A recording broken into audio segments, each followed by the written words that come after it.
April 5ರವರೆಗೆ ರಾಜ್ಯದಲ್ಲಿ ಗುಡುಗು ಮಿಂಚಿನೊಂದಿಗೆ ಭಾರೀ ಮಳೆಯ ಮುನ್ಸೂಚನೆ ನೀಡಲಾಗಿದ್ದು, ಹಲವೆಡೆ ಯೆಲ್ಲೋ ಅಲರ್ಟ್ ಘೋಷಿಸಲಾಗಿದೆ.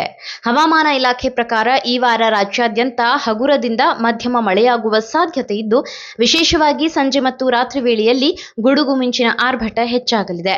ಕಳೆದ 24 ಗಂಟೆಯಲ್ಲಿ ರಾಜ್ಯದ ವಿವಿಧ ಭಾಗಗಳಲ್ಲಿ ಮಳೆಯಾಗಿದ್ದು, ಕೋಲಾರ ಜಿಲ್ಲೆಯಲ್ಲಿ ಅತ್ಯಧಿಕವಾಗಿ 75 ಮಿಲಿಮೀಟರ್ ಮಳೆ ದಾಖಲಾಗಿದೆ. ಬೆಂಗಳೂರು ಸೇರಿದಂತೆ ಸುತ್ತಮುತ್ತಲಿನ ಪ್ರದೇಶಗಳಲ್ಲಿ ವಾತಾವರಣ ತಂಪಾಗಿದ್ದು, ಮಧ್ಯಾಹ್ನದ ನಂತರ ಮೋಡ ಕವಿದ ವಾತಾವರಣ ಹಾಗೂ ಸಂಜೆ ವೇಳೆಗೆ ಮಳೆಯಾಗುವ ಸಾಧ್ಯತೆ ಇದೆ. ಇಂದು ಸೇರಿದಂತೆ ಮುಂದಿನ 2 ದಿನಗಳ ಕಾಲ ರಾಜ್ಯದ 22 ಜಿಲ್ಲೆಗಳಲ್ಲಿ ಯೆಲ್ಲೋ ಅಲರ್ಟ್ ಘೋಷಿಸಲಾಗಿದೆ.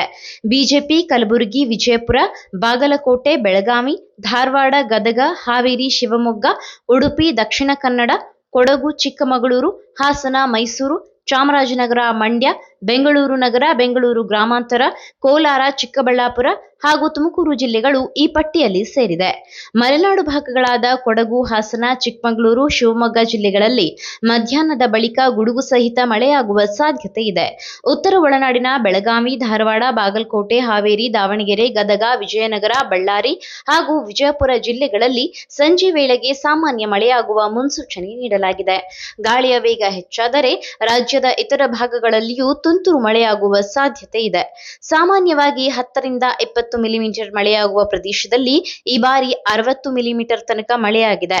ರಾಜ್ಯದ 31 ಜಿಲ್ಲೆಗಳ ಪೈಕಿ 22 ಜಿಲ್ಲೆಗಳಲ್ಲಿ ವಾಡಿಕೆಗೆ ಮೀರಿ ಮಳೆಯಾಗಿ ತಾಪಮಾನದಲ್ಲಿ ಇಳಿಕೆ ಕಂಡುಬಂದಿದೆ. ಇನ್ನೊಂದೆಡೆ ಕರಾವಳಿ ಕರ್ನಾಟಕದಲ್ಲಿ ಬಿಸಿಲಿನ ತಾಪ ಕಡಿಮೆಯಾಗಿಲ್ಲ.